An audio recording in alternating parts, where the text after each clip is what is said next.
into ephazamisile kakhulu ukuthi abantu abaningi babuye bakhohlwa ukuthi umuntu omdala noma yinini uyakhunjuza ezinye izinto, uyagqugquzelwa, kakhulukazi ohlakaniphe njengomsholozi, awumiyekeleli nje. And umuntu bemdala uyathanda futhi ukuthi adlale nabazukulu, into enhle leyo. Kodwa ama leaders eMK bekumele ibe khona indlela yokuthi umsholozi akhunjuzise kwezinye izinto. Yindaba King Bhangethu usemdala. Angifuni ukuthi konke lokho kwenzekile kwenziwe kwabamdala. Kodwa njengoba emdala kodwa kanti umzimba wakhe ubuthaka akaza kufihle lokho. Ubuthaka umzimba kaMsholozi. Kunama appointment angazange azaye kwaMsholozi, hayi ngoba kade ngafuni, because ubevesane athi seyiplanile uzoya avele agcine ngaphumelelanga, kanti lo appointment ibalekile. Bese ama leaders oMK kunokuthi akhuluma iqiniso ukuthi hayi ubaba uqinekile ngapha, kodwa sizoyimisa kanje noma sayipostpone for ikusasa, agcine ithulile athi nya. Yabo, so okunye lokho okwenze kokwaphazamiseka. Kodwa into engingayitshela abantu njengamanje mina, wonke ama members eMK ngithi labe khona abangalilahli ithemba. Kusho mina ukuthi ngibhaka ngiyikhuluma into engekho, bengizonitshela manje ngithi hayi sijampile ayichithwe lamanzi ndizile inkukhu noma liphahlazekile ibhanoyi, bengizonitshela. But ima kuzoqala ke isiqalo njengamanje. Inkinga lesiqalo esizoqala, hey uyayazi umalema ipolitiki manje. Umalema uyasibona, ima kuzoba isiqalo, ima kuzoba nama structures abonakalayo, ima kuzoba ne leadership ebonakalayo, ima kuzoqala ila abalandeli MK la bedingeka khona ke.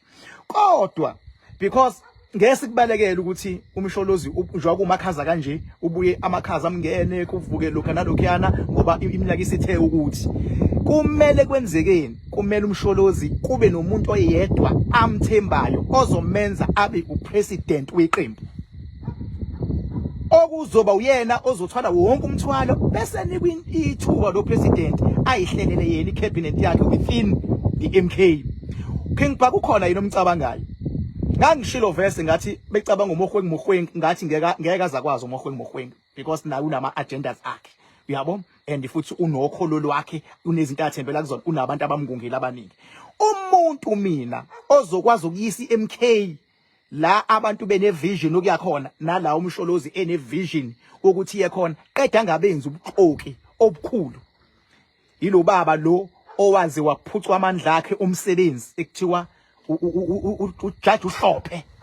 Uyabona nje umsholozi engase le video yami ifike kuyena, ngiyazi verse naye ukuthi baningi abantu abasemqondweni abacabangayo ukuthi obani angabathemba. Ngithi mina njengo King Bhaka msholozi, kumina ngiyibheke esigodlweni, ngayibheka phi umoya okwazi ukulwa walahlekelwa ezinye izinto zawulwela yena, yile kuthiwa uJudge uHlophe.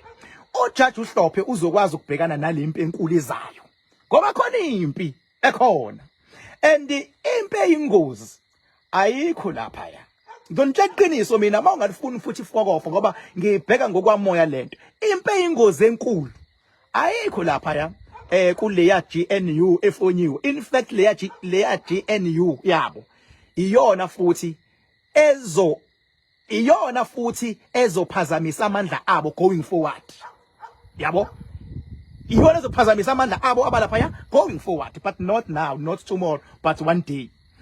Kodwa akuyoni leyo impi esiseceleni. Impi eyingozi ile ye-MK ne-EFF.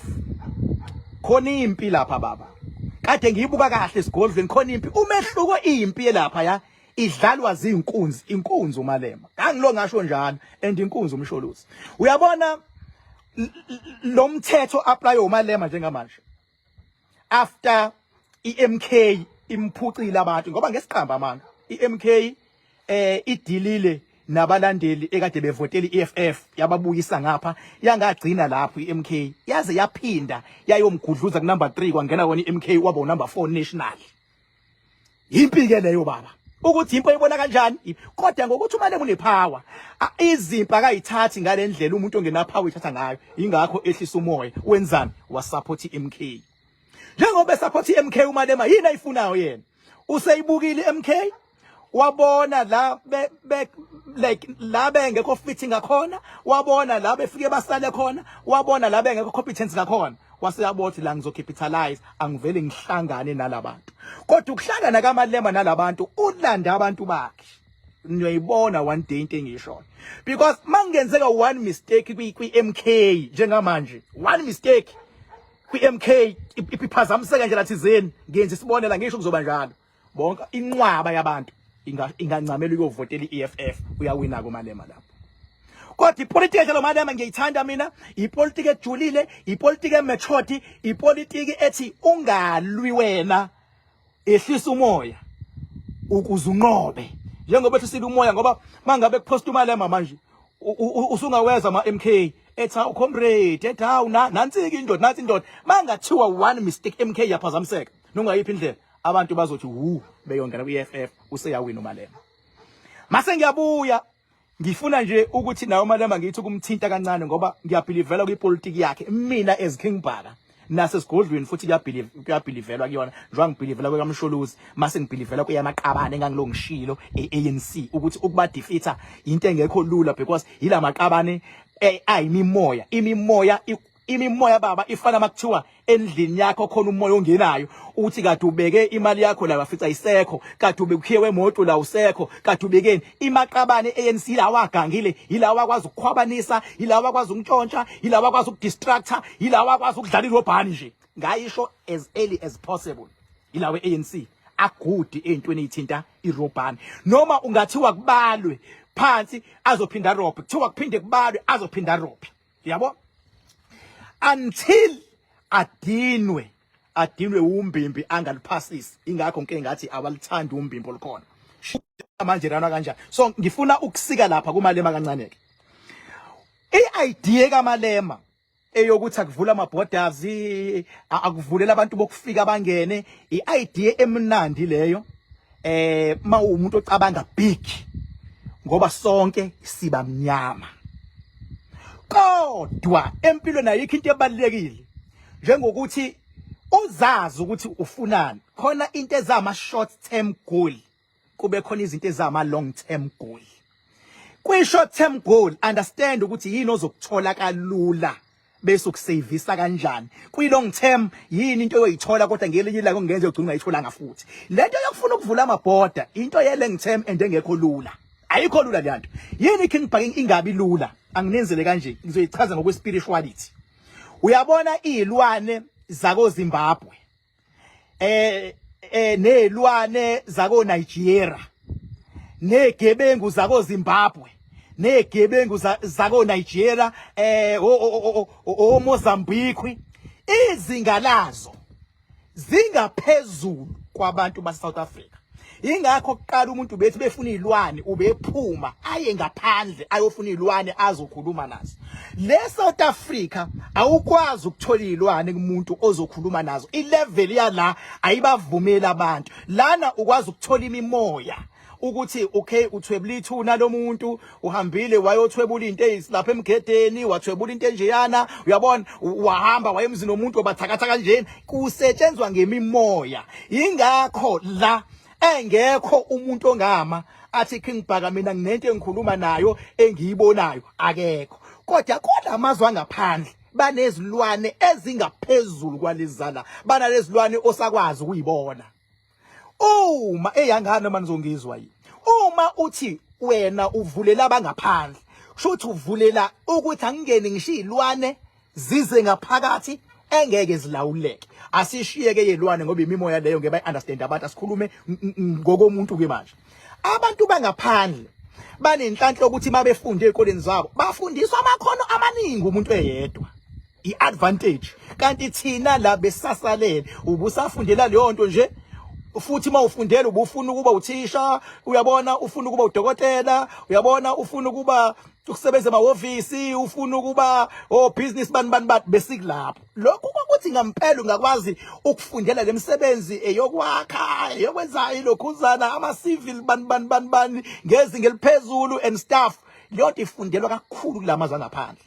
Uma uthatha labantu uthi abangene budlabha la ngaphakathi, automatically umuntu oyedwa uzofika akhile aphinde yena futhi afaka ama tiles, aphinde yena futhi afaka ugesi. Uyabona yini ukuthi ngampela kunomuntu oyedwa oqhame ngaphandle oseyiqeda imisebenzi yabantu bangaphakathi. Asisho ukuthi abangavunyelwa, okwamanje sithi abangene kodwa ngokwe-permit, ukuze kukwazi ukushereka kahle esinakho nabantu bangaphakathi. Lo ngene nge-permit aphinde naye futhi enzeni naye aphinde benefit ngoba uvunyelwe ngokusemthethweni ukungena, bese kuthi angangenile nge-permit abhekane nomthetho. Vele kumthetho kuyimanje uyayisebenza le nto, umthetho nje uyayisebenza le nto. Baningi abantu ababoshwayo abangena ama-permit bese beyahamba baphindisele emazweni nabo baphinde bajike babuye. Uyabona ikhonte kanjalo. So uMalema yena lento wayibuka ngokwe-color of the skin, wangayibuka ngokwemimoya. Ngokwemimoya izilwane zangaphandle ziyayi-overpower izilwane zala. Ifana noma uzoba ngenza isibonelo ke la, uzoba nenja kwakho eyi-pitbull, mase uba nalezinja esikhule sinazo emakhaya, bese ubeka ukudla uthi lenja yasemakhaya ayidli isitshene esifana ne-pitbull. I-pitbull le esinye isilwane esiyinja engafani nezinye izinja, izosuka i-pitbull lenzeni likholozele lenja le yale ekhaya eMzansi ukuthi idle because of the English pitbull. Uyabona, ngikwenzela isibonelo nje, igcina ingadlanga le. Uma ithi yadla i-pitbull izoluma lo. Even ubugebengu, uyabona, abantu baseningizimu Afrika banabo ubugebengu, kodwa ubugebengu babo ilokhu kokubamba imoto zemali, ilobugebengu lobu mhlambe ukubamba inkunzi, uyabona, ukudubula ama hijacking, uyabona ama shoplifting and stuff. Leza ngaphesheya baba zishaya lobugebengu ezinye zazo zishaya ubugebengu obukwazi ukukhosta icountry. Ubugebengu angabishaya umuntu efaka uthayi ayididisa iqede system, ayiqede software, adidisa qede izinto eziningi kwi-country. Ubugebengu bakhona uma umuntu angazi chaza ngithi ngilento. Uyabo, indlela abayiyo ingakho kumele bangene ngokwe-permit, bese abantu baleningizimu Afrika bese kuthiwa yabona abangabi nankinga umuntu bengene ngokwe-permit, kodwa abakuthiwa kuvulwa imncele kuthiwe yelethu othulele kini uzwe kuvuleka isicapha, uzwe kunento ekucaphuna embhedeni, ulele ikubambe ikusacaze phansi, uthi uyabheka nanga umuntu omfushane uyophuma. Iqhamukapi lezi zilwane njeni zivuleliwe because once wavula uvulela abantu bahamba nemimoya yabo ingabonakala. Thank you so much. Ngisedamini ngizosebenza bengithi ake ngithinte nje leyo, kodwa ama MK njengamanje ake kulinde ukukhuluma upresident uZuma bese ithathwa from lapho. Ngiyazi abantu abaningi bavota, sibabongela abawinile, siyabonga lapho kubona bonke futhi abayongena ekhundleni. Ngangishilo verse ngathi uMaphosa uyolithatha ihlandla. Thank you so much. Njalo ngemgqibelo ngisuke ngila ngizosebenza abantu abazosetshenzwa yimi edamini lamakhandakhanda. Inamba yami 0798130260. Babhayeni bafethu, I love you all.